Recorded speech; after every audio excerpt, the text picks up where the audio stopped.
السلام عليكم ورحمة الله وبركاته. نحمده ونصلي على رسوله الكريم أما بعد. আলহামদুলিল্লাহ, আজ 16 ডিসেম্বর 2025, অর্থাৎ 2025 সালের শেষ মাস। আল্লাহ তাআলার দরবারে শুকরিয়া আদায় করি। আল্লাহ তাআলা আমাদেরকে আজকের এই গুরুত্বপূর্ণ দিনে বাংলাদেশের ইতিহাসের জন্য এই গুনাহ মুক্ত, গান মুক্ত, নাটক মুক্ত, সিনেমা মুক্ত দিনই এক পরিবেশে, দিনই এক মজলিসে আল্লাহ তাআলা আমাদেরকে সবচেয়ে দামি একজন তালেবে ইলম, এই তালেবে ইলমের অভিভাবক হিসেবে আল্লাহ তাআলা আমাদেরকে এই প্রতিষ্ঠানে, আজকের এই অনুষ্ঠানে আসার ও বসার তৌফিক দিয়েছেন। সবাই শুকরিয়া আদায় করি আলহামদুলিল্লাহ। 16 ডিসেম্বর বাংলাদেশের বিজয় দিবস, এটা আমরা জানি। 54 বছর শেষ হয়ে গেল বিজয় দিবসের, বাংলাদেশ স্বাধীন হইল, কিন্তু এখনো ভিন দেশ থেকে বাংলাদেশ স্বাধীন হতে পারে না।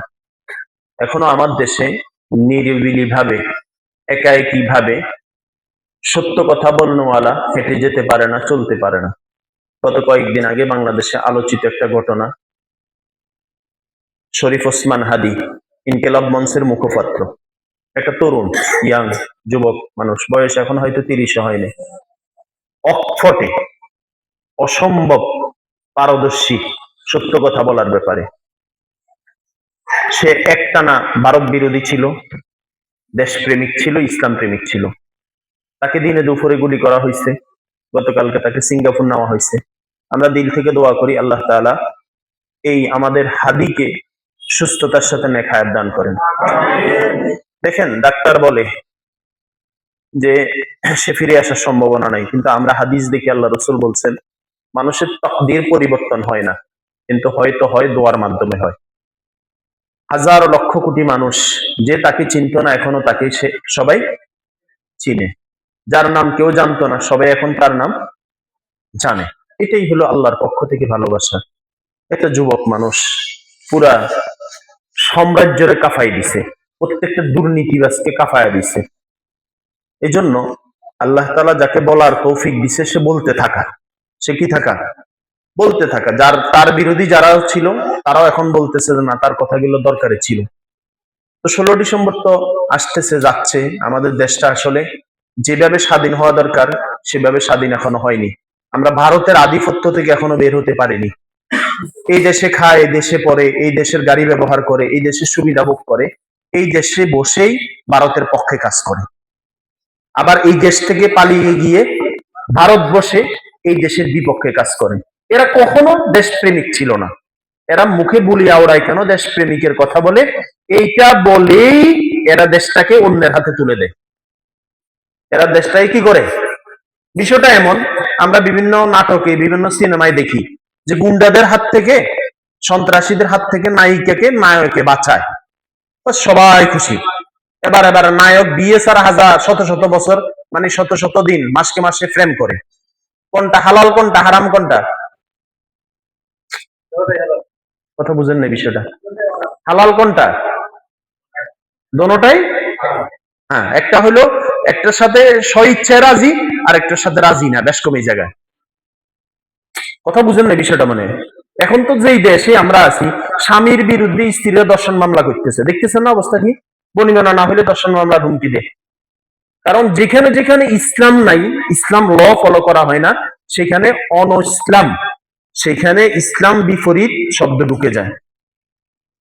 কথা বুঝে এসছে? যেখানে আলো নাই সেখানে কি ঢুকে বলেন তো? অন্ধকার। কোনো বোতল খালি থাকে না, আপনি হয়তো দুধ দিয়ে পুরাতে হবে, না হলে মদ দিয়া, না হলে পানি দিয়া, তাও না পড়লে এটা বাতাস দিয়ে ভরে যায়। এই জন্য হক কথা বলতে থাকা, হক পথে চলতে থাকা, হকের মশাল জ্বালাইতে থাকা। তো 16 ডিসেম্বর বিজয় দিবসের শুভেচ্ছা। সাথে সাথে আমরা জুলাই যুদ্ধে যারা শহীদ হইল, পিলখানায় যারা শহীদ হইল, শাপলাতে যারা শহীদ হইল, এই 54 বছরের বাংলাদেশের ইতিহাসে স্বাধীনতা থেকে নিয়ে এই পর্যন্ত যারা মুসলমান শহীদ হইল, আদম আলাইহিস ইসলাম থেকে এই পর্যন্ত যারা ইন্তেকাল করলো, আমরা দিল থেকে দোয়া করি, মাদ্রাসায় খতম হয়েছে, দোয়া হয়েছে, আমরা এখনো দোয়া করি আল্লাহ তাআলা সবাইকে ক্ষমা করে, মাফ করে জান্নাত দান করেন। সম্মানিত সুধী, আসলে আপনাদেরকে আমরা মাঝে মাঝে ডাকি। কেন ডাকি? আপনাদেরকে আমাদের দেখতে মন চায়। এতগুলো অভিভাবক একসাথে আমরা দেখি না। আবার আপনারাও আমাদের সবাইকে একসাথে এইভাবে দেখেন না, ঠিক না? আসলে হয়তো মদন সাহেব নাই, থাকলো ওনার অফিসে, এক এক শিক্ষক এক এক জায়গায়, এক এক ছাত্র এক এক জায়গায় এক এক ভাবে আছে। কথা কি বুঝে আসছে? তো এই জন্য আমরা এই সময়টাকে গুরুত্ব দিব, এই সময়টাকে খেয়াল রাখবো, এই সময়টার দিকে আন্তরিকতার সাথে সময়টাকে কাজে লাগানোর চেষ্টা করবো ইনশাআল্লাহ। সবাই বলি আমিন। সম্মানিত সুধী, আসলে দেখেন 2025 সাল আমাদের জীবন থেকে চলে যাচ্ছে। হাদিসে আছে, হাসিবু ক্বাবলা আন তুহাসাবু, তোমার কাছে হিসাব চাওয়ার আগে তুমি হিসাব করো। এই এক বছর আপনাদের আগে হিসাব করা দরকার। আমার কথা কি বুঝতেছেন? আমাদের হিসাব করা দরকার। আমাদের জীবন থেকে একটা বছর চলে গেছে, অর্থাৎ আমি এক বছর কবরের দিকে অগ্রগামী হয়ে গেছি। কি বলেন?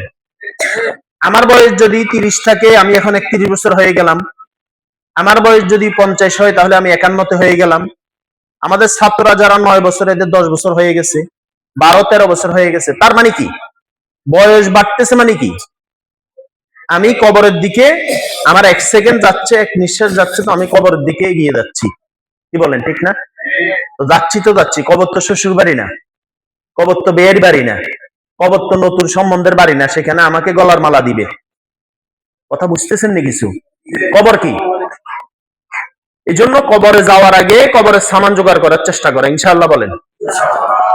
আচ্ছা, সংক্ষেপে কয়েকটা কথা বলি না। আজকে আমি আজকে তওবা করিয়েছি বাসা থেকে আসার সময় কি করে এসেছি? আজকে আপনাদের কষ্ট দিয়ে কথা কইতাম না, কেমন একদম তওবা করছি।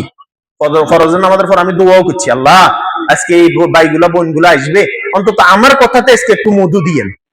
আচ্ছা বলেন তো, আপনারা, আমরা, আমাদের বাচ্চাটা মাদ্রাসায় তাহাজ্জুদ কাজা হয় না, হেফজখানায় যারা পড়ে এদের তাহাজ্জুদ কি হয় না? তাহাজ্জুদ না পড়লে গুনাহ হয় না। কিন্তু কোন তাহাজ্জুদ পড়া ছাড়া কেউ হাফেজ হইতে পারে না, আলেম হইতে পারে না, বুজুর্গ হইতে পারে না। আমাদের মাদ্রাসার ছাত্রগুলা চোখের গুনাহ করে না, আমাদের মাদ্রাসার ছাত্রগুলা নামাজ কাজা করে না, সব সময় নিয়ম পাবন্দির ভিতরে থাকে। আপনার নাবালেগ বাচ্চাটা মাদ্রাসায় নামাজ পড়ে, তো আপনি, আমরা যদি বাসায় নামাজ না পড়ি, এটা সুন্দর দেখা যায়? কথা বলেন তো, এটা সুন্দর দেখা যায়? এবার যদি আপনারা আমার মাফ করে দেন, আর একটু বাড়াই আরেকটা কথা কইতে পারি, কই? যদি মনে কষ্ট দেয় না, আজকে তো আমি তওবা করিয়েছি যে কষ্ট দিতাম না। আচ্ছা, এবার বলেন, আপনার ছেলেটা হাফেজ হইতেছে আর আপনি বিড়ি খাইতেছেন, এটা সুন্দর হয়? আপনি নিজের সাথে নিজে বুঝেন না। আপনি বলেন, আপনার ছেলেটা উপরে কোরআন শরীফ পড়তেছে, আপনি এখানে বসে বসে বিড়ি খাইতেছেন, এটা বিষয়টা সুন্দর? বলেন বিষয়টা সুন্দর? আপনি বলেন বিষয়টা সুন্দর? এই যে আমাদের টাকার বরকত হয় না কেন? এই সমস্ত ফ্যাক্টরি এলাকায় 2 কারণে বরকত হয় না। 1 নম্বর হলো লটারি দেখলে এরা পাগল হয়ে যায়, লটারি খেলা হারাম, জায়েজ নেই। এই যে লটারি বিক্রি হয় না, এটা জায়েজ নেই। উত্তর দেখি, যদি লাগি যায়। আচ্ছা যদি না লাগে? বুঝেন না কথা কি কয়? কি ভাই কথা বলেন না, কি বলে? যদি, আমি আজকে বলছি আমি আপনার সাথে গল্প করবো, গল্প সুন্দর করে করা হয়, বলেন যদি। আচ্ছা, এর বিপরীতে কি আছে? 100 জন লটারি টেনছে, 1000, 1 লক্ষ মানুষ, মোটরসাইকেল একটা, যদি লাগিয়ে যায়। আচ্ছা যদি না লাগে? লাগবে তো একজনের ভাগে, আর না লাগবে তো 99,999 জনের ভাগে। ইন্নামাল খামরু ওয়াল মাইসির ওয়াল আনসাবু ওয়াল আজলামু রিজজুম মিন আমালিশ শাইতান। আল্লাহ বলছেন লটারি খেলা এটা নাপাক, এটা শয়তানের কাজ। শুকরের গোশত যেরকম হারাম, কুত্তার গোশত যেরকম হারাম, জবে মুক্ত পশু খাওয়া যেমন হারাম, মদ যেমন হারাম, তদ্রূপ ভাবে এই লটারি খেলাও তেমন। আমার টাকার বরকত হয় না কেন? এক, বিড়িতে চলে যায়। আমাদের হাটাদারি মোহতামিম, হেফাজতের আমির, বিশ্বব্যাপী পরিচিত শফি রহমতুল্লাহ আলী, আল্লামা আহমদ শফি রহমতুল্লাহ আলী লিখছিলেন, আমি অনেক আগে ছাত্র জমানে এক জায়গায় পড়ছিলাম, আদর্শ নারী একটা বইতে পড়ছিলাম, যে যদি 2টা জিনিস, একটা হলো পুরুষ মানুষ বিড়ি খায় আর দাড়ি কাটে, সেই বের টাকা আর বিড়ি খাওয়ার টাকা যদি একসাথে জমা করে, এরা পুরো জীবনের টাকা জমাইলে একাধিকবার হজ করার টাকা এদের আমলনামায় হবে। কি বলেন? বিড়ি যারা খায় এদের মাসে 100 টাকার বিড়ি হইলে হয়, দিনে 100 টাকা হইলে মাসে কত? বছরে কত? 2 বছরে কত? 3 বছরে একযোগে। তো এবারে তো খাওয়ার নিয়ত করছে, এবারে চিন্তা করছে আজরাইল যতক্ষণ আসবেন এটা আমি ছাড়বো না। কথা বলেন না কেন? এ কি নিয়ত করছে? আমার দাদা নানা যারা সম্পর্কে হয় পরিচিত, আমি কইছি চিন্তা করিয়েন না দাদা, আমি নাতি হিসেবে একটা দায়িত্ব আছে না, তো আমি আপনি মরার পরে এক প্যাকেট বিড়ি আর একটা গ্যাসের লাইট আমি আপনার কবরে দিয়ে দিব, কারণ আপনি তো এটা ছাড়া থাকতে পারবেন না, আপনি তো এটা ছাড়া থাকতে পারবেন না। আর জাহান্নামের আগুন ধরাইতে তো গ্যাস লাইট লাগবে, ওটা আমি দিয়ে দিব। বুঝলেন না এই কথা? এই জন্য ফিরে আসা। বলেন কি আসা? বলেন কি আসা? আপনি তওবা করে ফেললেন, এই যে ধূমপানের কারণে যে ক্ষতিটা শরীরে হয়েছে এটা সুস্থ হবে? বলেন। পৃথিবীতে একটা একটা বাজে খাবার যেটা নিজের বদনাম নিজে করে, কি লেখা থাকে? বলেন। এবার আপনি বন কিনতে গেছেন, কতবার দেখছেন মেয়াদ আসেনি? চাউল কয়বার দেখছেন? তেল নাকে নিয়ে দেখছেন? ওমা, সব দেখি 1 নম্বর খুঁজেন, মেয়াদ শেষ হলে দোকানদারে ফিরাইতে যান, আর এই দোকানদারেই তো লিখে লিখে ওরা বিড়ি বিক্রি করে ধূমপান ক্যান্সারের কারণ। না থাকলে আপনি দোকানদারের বকেন কেন, বেনসন খাই আমি জানো না, রাখবে না? বুঝলেন না কথাটা? খায় তো আকিস বিড়ি, কয় কি? আমি এরকম মানুষ অনেক দেখছি, বেনসনের প্যাকেটে আকিস বিড়ি ঢুকে একটু একটা ভাব সাব আছে না রে ভাই? বিড়ির তো একটা গ্রেড আছে। কথা বলেন না কেন? হারামিতেরও তো একটা গ্রেড আছে। চোর, শেষকা চোর, বড় চোর, কুমির চোর, ডাকাত মার্কা চোর। বুঝছেন না কথাটা? আল্লাহ তাআলা বুঝার তৌফিক দেন। যারা খান একদিনে তো ছাড়তে পারবেন না, কেমনে ছাড়বেন? প্রশ্ন বলে হুজুর বুদ্ধি দেন। আগে লাগবে আপনি প্রতিদিন 1 প্যাকেট, কমাবেন, 10টাতে আনবেন, এরপরে কমাবেন, আস্তে আস্তে আস্তে আস্তে আস্তে আস্তে ছেড়ে দিবেন। বুঝছেন না কথাটা? এই যে পানের অভ্যাস করবেন, সিঙ্গামের অভ্যাস করবেন, চায়ের অভ্যাস করবেন, বিস্কিটের অভ্যাস করবেন। কথা বুঝে আসছে? আল্লাহ আর না হলে দুধ ডিম খাওয়ার অভ্যাস করবেন। কথা কোন না কা? আচ্ছা, বিড়ি খাওয়া ভালো না দুধ ডিম খাওয়া ভালো? বলেন না, কথা বলেন না। দুধ ডিমের শরীর স্বাস্থ্য ভালো থাকে, কামাই রুজি ভালো থাকবো, বউ ফোলা ভালো থাকবো, ভাবি খেলে ভাইয়ের লাভ, ভাবি খেলে ভাই খেলে ভাবির লাভ, ভাই দুধ ডিম খেলে শরীর স্বাস্থ্য সুন্দর লাগবো, বউদের স্বামীটা দেখতে সুন্দর লাগবো, ছেলেদের বাপটা দেখতে সুন্দর লাগবো, এটা আমার দরকার। কথা বুঝেন না বিষয়টা? আল্লাহ বুঝার তৌফিক দেন, সবাই বলি আমিন। আলহামদুলিল্লাহ। এই 2025 সাল আমাদের মাঝ থেকে চলে যাচ্ছে। আজকে আমি মাদ্রাসায় এসেছি 5 বছর চলতেছে, 4 বছর শেষ হইয়া। আমাদের শেষ ছাত্র হাফেজ আব্দুর রহমান, ইসমাইল ভাইয়ের ছেলে, সে হাফেজ হয়েছে। তো সেই হিসেবে আমরা এই দেখলাম, আমাদের হিসাব করে দেখছি এই পর্যন্ত আমাদের প্রায় 26 জন ছাত্র হাফেজ হয়েছে আলহামদুলিল্লাহ। এবং রমজানের আগে আগে আরো কিছু ছাত্র আমাদের হাফেজ হয়ে উঠে যাবে ইনশাআল্লাহ। বুঝে আসছে? আরো কিছু লাইনে আছে। তো যারা হাফেজ হয়েছে আল্লাহ তাআলা এদের হেফজের হেফাজত করার তৌফিক দেন, বলেন আমিন। প্রাসঙ্গিক ক্রমে একটা কথা বলি, সেটা হলো আমরা অনেক সময় মনে করি যে ছাত্র একটা হেফজের সবক শেষ করলে সে হাফেজ হয়ে গেছে, মা বাপ খুশি, আমি হাফেজের বাপ। না, একটা কথা মনে রাখবেন, কথাটি খুব গুরুত্বপূর্ণ। ছাত্র যখন হেফজের সবক শেষ করে মা বাপ মনে করে হাফেজ হয়ে গেছে, আর কিত্ত পড়ালেখা। এটা হেফজের একটা মেয়াদ শেষ হয়েছে, এটাকে জ্বালাই দিতে, এটাকে মজবুত করতে, এটাকে ফাউন্ডেশন হিসেবে তৈরি করতে আরো 1-1.5 বছর সময় লাগে, এটাকে শুনানি বলে। এই হেফজ শেষ হওয়ার পরে আমাদের মাদ্রাসাগুলোতে সবচেয়ে বড় রোগ এটা। ছেলে বলে আব্বা আমি শুনাম অন্য জায়গায়, অন্য জায়গায় শুনাইলে ভালো হয়।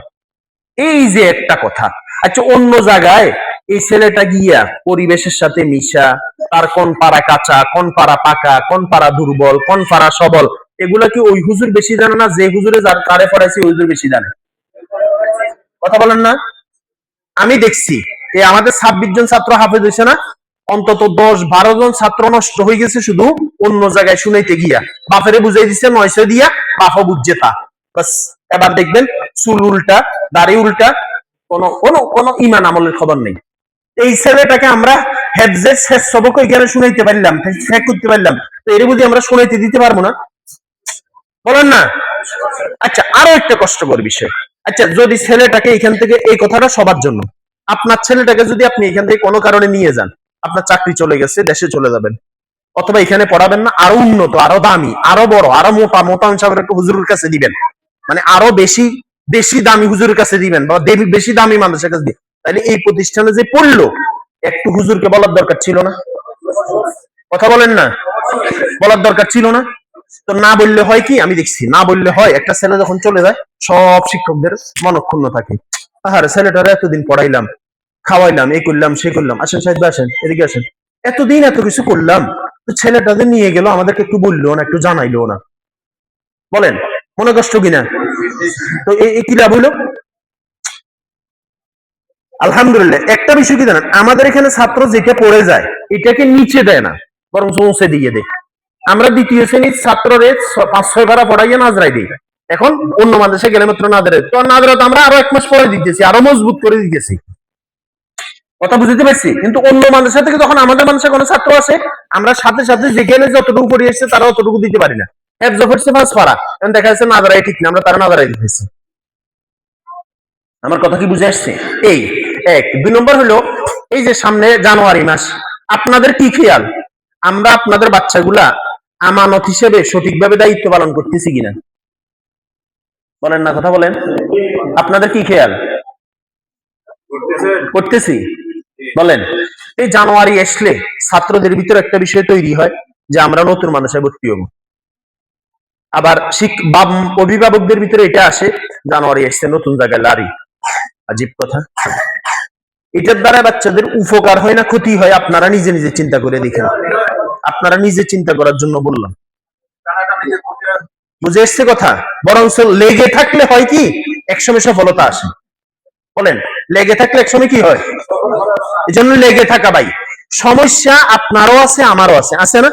আপনার সমস্যা থাকলে আমি আপনাকে বুঝাই বলবো, আমাদের সমস্যা থাকলে আপনি আমাদেরকে বুঝে বলবেন, বাস সমস্যা সমাধান তো হয়ে গেল। মায়ের সমস্যা থাকলে বলবেন, ব্যবহারের সমস্যা থাকলে বলবেন, পড়ালেখার সমস্যা থাকলে বলবেন। আমরা তো প্রতি বছর নতুন নতুন কিছু অ্যাড করার চেষ্টা করি, প্রতি বছর আমরা আপডেট করার চেষ্টা করি। আমার কথা কি বুঝাইতে পারছি? আল্লাহ তাআলা আমাদেরকে বুঝার তৌফিক দেন। তাহলে আমাদের ছাত্র যেগুলো এখন স্টিল নাও এখন মাদ্রাসায় আছে প্রেজেন্ট, এই ছাত্রগুলো জানুয়ারিতেও থাকবে। কে কি নিয়ে যাবেন এখন কথা কইলাম, পরে আর মনে কষ্ট, এখন যা মনে কষ্ট দরকার এখন ওই যাক, সবাই জানো, পরে কিন্তু নিয়ে যাইতে পারবেন না। আমার কথা কি বুঝে এসছে? আরেকটা সমস্যা, হুজুর আমি কি করব, আমার ফোলা পড়তে চায় না, আপনার ফোলা খাইতে না চাইলে আপনি তখন কি করেন? শহীদ ভাই তখন কি করে? আমার ফোলা এই আমার কথা শুনতে চায় না, তখন কি করেন? এই জায়গায় গিয়া সব ঠিক, শুধু মাদ্রাসার বেলায় না হুজুর ও তো এখানে পড়তে চাইতেছে না, বাস আব্বু তুমি যা বলো, আব্বু তুমি, বাস আব্বু তুমি যা বলো বলে বলে। আমি বলি কি, বর্তমানে সন্তানদেরকে মানুষ করতে অভিভাবকদেরকে ডাকাত মার্কা অভিভাবক হইতে হবে, না হলে আপনি সন্তান মানুষ করতে পারতেন না, পারবেন না। আপনি লিখে রাখেন, পারবেন না, দন্তান নাই কান না। এই জন্য বাচ্চাদের কথা মতো অভিভাবক, আগে শুনতাম গরু লেজ লারে, এখন শুনি লেজে।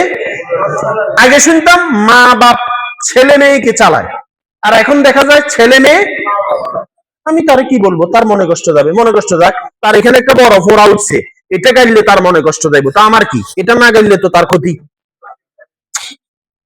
কথা কি বুঝে এসছে ভাই? আচ্ছা আপনারা ইনসাফের সাথে বলেন তো, এই মাদ্রাসাটা নয়াপাড়া মাদ্রাসা বা এই তিনখানা হিসেবে সবাই চিনে, আচ্ছা আপনারা বলেন এই এখানে কি পড়ালেখা এই তিনখানার পড়ালেখা হয় না প্রাইভেট প্রতিষ্ঠানের মতো পড়ালেখা হয়? বলেন তো। এই জন্য ভাই আপনারা এখন থেকে সঠিক সিদ্ধান্ত নিবেন যে আমাদের বাচ্চাগুলা জানুয়ারিতে আমরা এইভাবে ধারাবাহিক পড়াবো ইনশাআল্লাহ। বলেন ইনশাআল্লাহ। এই জন্য আমরা সেশন ফিটা বাড়াই নাই, সেশন ফি 1000 টাকাই রাখছি, এবার নতুন করে আবার ফরমে সব ছাত্রদের নাম নিয়ে আসবো, 100 টাকা বাড়বে, ফরমে 1100 টাকা করা হয়েছে। নতুন ভর্তি ফিটা আমরা 2000 টাকা করছি, 2100 টাকা। ওখানে আসলে আমরা করি আরই, কাগজে লিখি দিই আরই।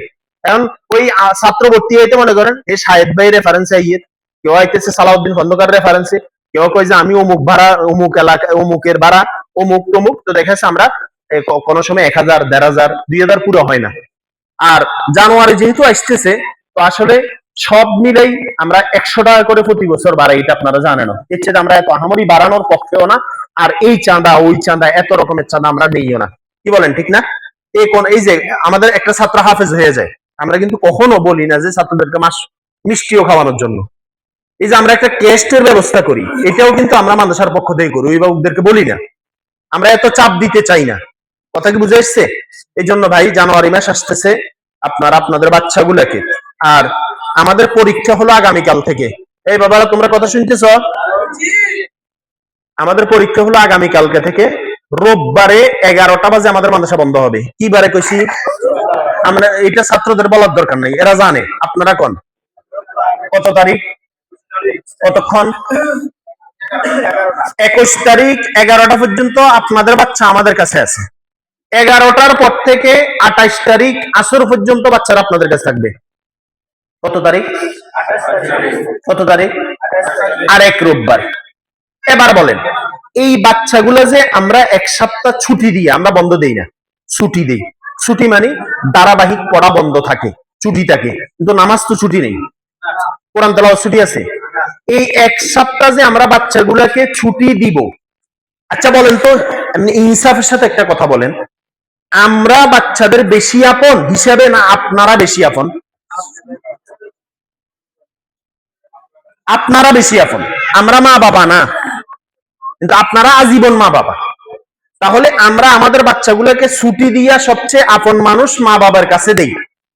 এখন এই এক সপ্তাহ নামাজ পড়ানোর দায়িত্ব আমাদের না আপনার? আমি যদি আপনি বন্ধের পরে আসি বলেন যে হুজুর আমার বাচ্চা নামাজ পড়ে না, দোষ কি আমার নামের? এই কথা তো বলেন না হুজুর, এক সপ্তাহ পাঠাইছেন, বাচ্চা তো মাদ্রাসায় বাসায় গিয়ে খাবার খায়নি। হুজুর সে তো অসুস্থ হয়ে গেছে, সে তো খায় না, সে তো ঘুমায় না, সে তো খেলাধুলা করে না। এইরকম নিয়ে তো আমরা আফসোস করেন না? সে যদি খানা ঠিক মতো খায় তাহলে নামাজ কেন ঠিক মতো পড়বে না? বলেন, আফসোসের জায়গা এটা। মাদ্রাসা ছুটির কথা শুনলে প্রথমে আমার কলিজায় চিপ দিয়ে। এই এক বছর ধরে যে বাচ্চাগুলোরে 5 ওয়াক্ত নামাজ টাইম মতো পড়ানো, সুন্নত করানো, আউয়াবিন পড়ানো, মেসওয়াক করানো, গোসল করানো, ওযু করানো, একটা নিয়ম পদ্ধতি তৈরি করে দিলে এই এক সপ্তাহে পুরো নিয়ম এমনি ভূমিকম্পের মতো 10 তলা বিল্ডিং যেরকম দেবে যায়, এদের নিয়মগুলো এরকম দেবে যায়। এদেরকে বাসা থেকে আসার পরে আবার ঠিক করতে আমাদের 15 দিন লাগে, আবার ঠিক করতে আমাদের কদিন লাগে? মিনিমাম 15 দিন লাগে। তো আমি বলি, এই একটা সপ্তাহ আপনারা আল্লাহর ওয়াস্তে আপনাদের এখন বাসায় বসে বসে মায় কি কয়, মাদ্রাসা এটা খুলে নাকা, এতদিন বন্ধ দেখা, মাদ্রাসা এটা খুলে নাকা, পিকনিক। বাপে কয় রোববার আইয়ে নাকা, রোববার আইয়ে নাকা। এরা এক সপ্তাহ বিরক্ত হয়ে যায়, আর আমরা মাসকে মাস বছরকে বছর আছে। এই জন্য ভাই আপনার ছেলে যেন 5 ওয়াক্ত নামাজ পড়ে ইনশাআল্লাহ। আপনার ছেলে যেন চোখের গুনাহ না করে, মোবাইলের গুনাহ না করে। বলেন, আপনার ছেলেকে যদি আপনি বড় মোবাইল না দেন, তার আব্বার সাধ্য আছে মোবাইল নেওয়ার? আপনি দিলেন ওয়াইফাই, আপনি দিলেন নেট, আপনি ঢুকে দিলেন, এরপরে আপনি কোন হুজুর পোলায় তো মোবাইল ছাড়া কিছু বুঝে না, তো দিছেন তো মোবাইল, আর কি দিছেন? বুঝবে কেন? মারাও কঠোর হওয়া দরকার। মারা কঠোর হয় না, মারা কি করে? এই কথা বলিও না। মারা করে কি? মারা মোবাইলটা দিয়ে দে, ধর টিপ, ওই দিন এক সপ্তাহ আইসস, দিয়ে দে। খুব খেয়াল রাখা। কি জি না, এত উলিয়া উলি আমাদের ছাত্র না, আমরা এত আমাদের ছাত্র উপরে এত ইমান আমাদের নেই। আপনি একটা ওয়াজ লাগাই দিচ্ছেন, হেতে জানে এখানে বয়স দিলে যে কিছু আসবো, এখানে লিখলে আসবো, সার্চ দিলে চলে আসবো। এই জন্য মনে রাখা, মনে থাকবে ইনশাআল্লাহ, বুঝবেন? মনে থাকবে? এক সপ্তাহ কার দায়িত্ব? আর যদি বলেন যে হুজুর এক সপ্তাহ আমরা মাদ্রাসা রাখি দেন, তাহলে কিছু হুজুর কই যে ফ্যাক্টরিতে খোলা বন্ধের সময় ওভার টাইম দেয় না, সিঙ্গেল বেতন না ডবল বেতন? এরকম ডবল বেতন দিব, আমরা বেতন দিবেন, আমরা রাখবো, হুজুররাও থাকবো, সমস্যা কি? বুঝেন নাই কথাটা? তাইলে আমরা আসেন, কন্ডিশনে আসেন, কি করবেন? দেখছেন দেখছস, তোর মা বাপ তোর করে ঠিক করে দেখতে পারে না। আমরা যতটুকু ভালোবাসি এতটুকু ভালোবাসে না। আমরা আমি রঙে কই না, ওভার টাইম দিয়ে দিতে রাজি, আমাদেরকে কি দিয়ে দিতে রাজি? এটা একজনের মুখে কইছি, আরে বাকিরা মুখে কইতেছে না, তাইলে এটা কইতো বাস্তব কথা। ভাই কঠিন হবেন, সতর্ক হবেন, সচেতন হবেন ইনশাআল্লাহ। বলেন আল্লাহ তাআলা বুঝার তৌফিক দেন, সবাই বলেন আমিন। আচ্ছা, এবার আসেন, আমি আমাদের মাদ্রাসায় ছাত্র আসলে যে পরিমাণ হওয়া দরকার, এই কথাটা আমি সবসময় বলি, এই পরিমাণ ছাত্র আমাদের নাই। না থাকার পিছনে বিশেষ কিছু কারণ আছে, সেটা হলো আমরা যেভাবে প্রচার করা দরকার। আমার ছেলেটা হাফেজ হয়েছে, তাহলে আরো 10 জনকে বলা যে আমার ছেলে এখান থেকে হাফেজ হয়েছে, আমার ছাত্রের শিক্ষক ভালো, মাদ্রাসা ভালো, পরিবেশ ভালো, অভিভাবকরা ভালো, যদি এইভাবে আমরা দায়িত্ব নেই, এখানে যারা আছেন মা বোনেরাও শুনতেছেন, যদি প্রত্যেক জনে একটা করে অন্তত ছাত্র ভর্তির ব্যবস্থা করেন, বেশি কষ্ট হবে? আপনার 10 জন অভিভাবক আছে না, ওদের বাচ্চা আছে না, বলেন আছে কিনা? আমি যখন 5-6 বছরের কোনো বাচ্চা দেখি, তখন আমার প্রথম মনে আসে এই ছাত্রটা আমাদের মানুষে ভর্তি হইতো, আমার কাছে এটা মনে হয়। তখন আমি তার জিজ্ঞাই কি অবস্থা, কি করে। আমি 3 বছরের তারও জিজ্ঞাসা করি কোথায় ভর্তি করবেন, কি অবস্থা। এইভাবে আমরা সর্বোচ্চ আন্তরিকতা দিয়ে বাচ্চাগুলো ভর্তি করার চেষ্টা করব, বলেন ইনশাআল্লাহ। অন্তত একজন মানুষ বলেন যে 2 জন অভিভাবককে বলবেন একজন ছাত্র হলে ভর্তি করবেন, কে কে নিয়ত আছে ইনশাআল্লাহ দেখি। হ্যাঁ ইনশাআল্লাহ বলেন, হিম্মত করবেন ইনশাআল্লাহ। ভাই আরেকটা কথা বলি, ভর্তির আপনি দাওয়াত দেওয়ার সময় এই 3খানায় ভর্তি করতেছেন এটা বলিয়েন না, আল্লাহ দয়ার আগে কইয়েন না এই কথা। এই কথার উপর আমি প্রচন্ড বিরক্ত। যদি পাইতাম আমি এই 3খানা নামটা কাটিয়ে দিতাম। আমি এখনো বলি, আপনি যখন বলবেন যে এই 3খানা, তখন এদের প্রথম মনে আসে এখানে বেতন কম হবে, লেখাপড়া নাই মনে করে, এটাই বাস্তবতা। আপনি বলবেন আমার ছেলেটা মানসম্মত একটা মাদ্রাসায় পড়ে, নুরানি হিফজুল কোরআন ইসলামিক একাডেমি ও মাদ্রাসা, এই 3খানা কইয়েন না। এরপরে যদি লোকটা আসলে অভাবী হয়, তার সমস্যা হয়, তাহলে আমরা একটু বেতন কম রাখবো। আর যখন এই 3খানা কই দাওয়াত দিবেন তারে, সে বড় লোক হইলো, দিতে পারলেও সে যদি 500 টাকা কম রাখেন, এই 3খানা তো। এই কথাটা ঠিক কিনা বলেন? এই কথা বলে বলে আজকে 5টা মাস, মানে মনে করেন যদি খরচ হয় 1,50,000 টাকা, মাসে আয় আসে 1,10,000, 5,000, 7,000, 12,000, প্রতি মাসে ঘাটতি থাকতেছে। ঘাটতিটা কেন হইতেছে? ওই যে যারা দেওয়ার এরাও দিতে পারে না, কিছু তো আছে অরিজিনাল, দিতে আসলে কষ্ট হয়, এতিম আছে, অসহায় আছে, আর কিছু এই সুযোগটা গ্রহণ করে। সুযোগের সৎ ব্যবহার না অসৎ ব্যবহার? অসৎ ব্যবহার।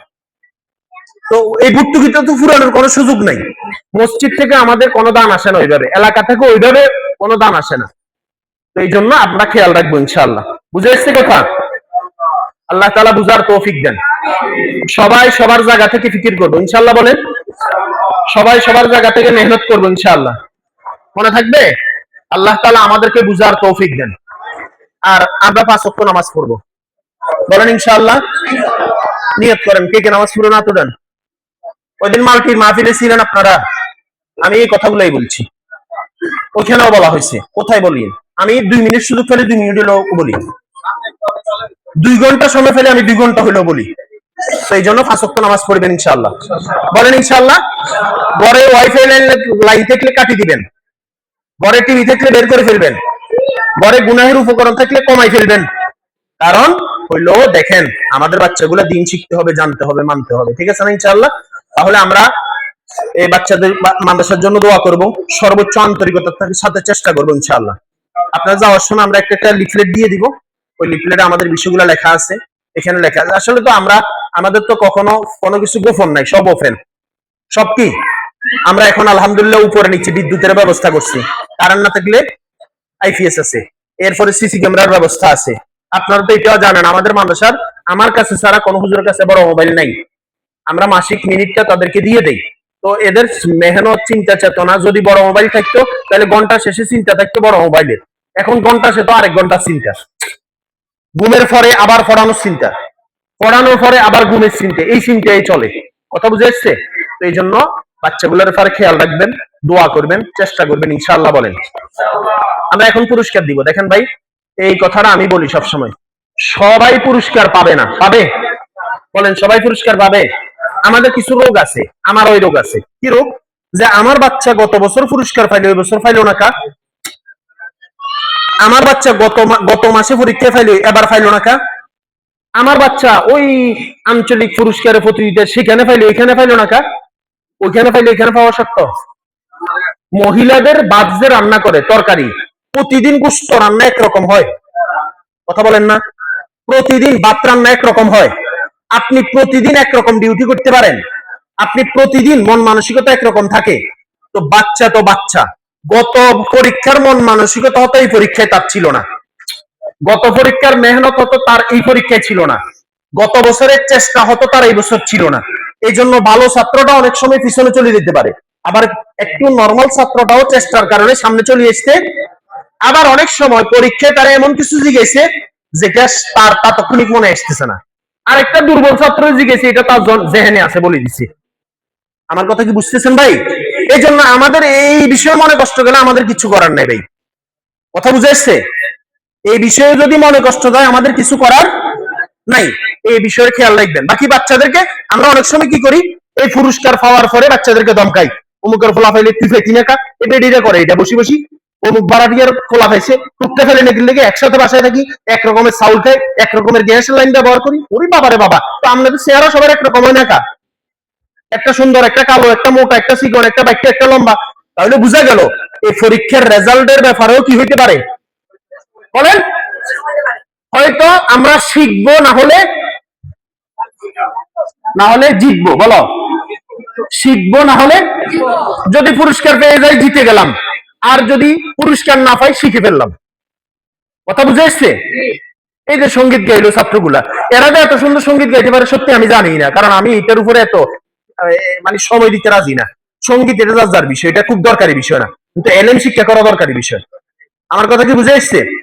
তবু এদিন মাল্টির মাহফিলে আমরা অনেকগুলো ছাত্র নিয়ে গেছিলাম, যাদেরকে পাইছি আমি ফোন করে সুযোগ করে ওদেরকে বলার, গজল গাওয়ার সুযোগ করে দেওয়া হয়েছে। আমাদের মাদ্রাসায় যে সুযোগ পাইছে আর কোনো মাদ্রাসা পায় না আলহামদুলিল্লাহ। ওরা কালকে মাল্টিওয়ালারাও আমারে ডাক দিছিলেন, এই এডমিন স্যার, এরপরে মেরাজ স্যার, অনেকক্ষণ কথা হয়েছে, ওরাও শুকরিয়া আদায় করছে আলহামদুলিল্লাহ। এই জন্য ভাই আমরা সবসময় মাদ্রাসার দিকে আন্তরিকতার সাথে খেয়াল রাখবো। বলেন ইনশাআল্লাহ, বলেন ইনশাআল্লাহ। ভাই একটা কথা বলি, আপনার বইয়ের যদি কোনো সমস্যা দেখা দেয় আপনি দোকানে দোকানে বলেন, বলেন মানুষের কাছে বলেন, কোথায় বলেন? যেখানে সমস্যার সমাধান হবে বউয়ের বাপেরে ফোন দেন, নাইলে বাইরে ফোন দেন, নাইলে বউরে যার মাধ্যমে বিয়ে করছেন তারে ফোন দেন, ঠিক না?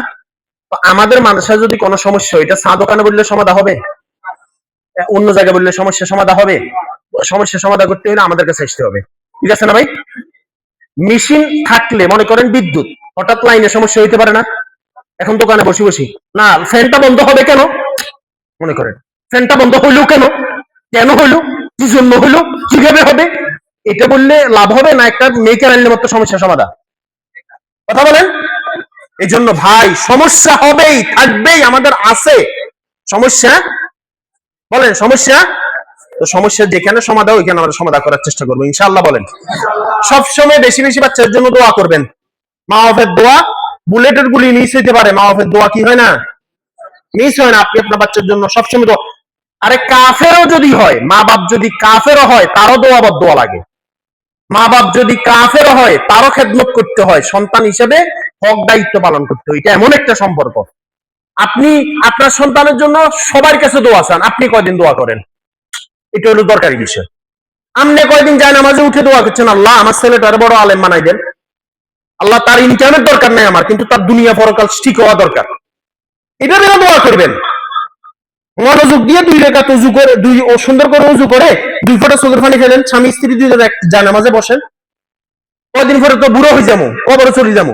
তো আমাদের বাচ্চাগুলো তো আমাদের সম্পদ, তো এগুলোকে সম্পদ বানা যেতে না ফেললে আমাদের তো সমস্যা। আল্লাহ তাআলা আমাদেরকে বুঝার তৌফিক দেন।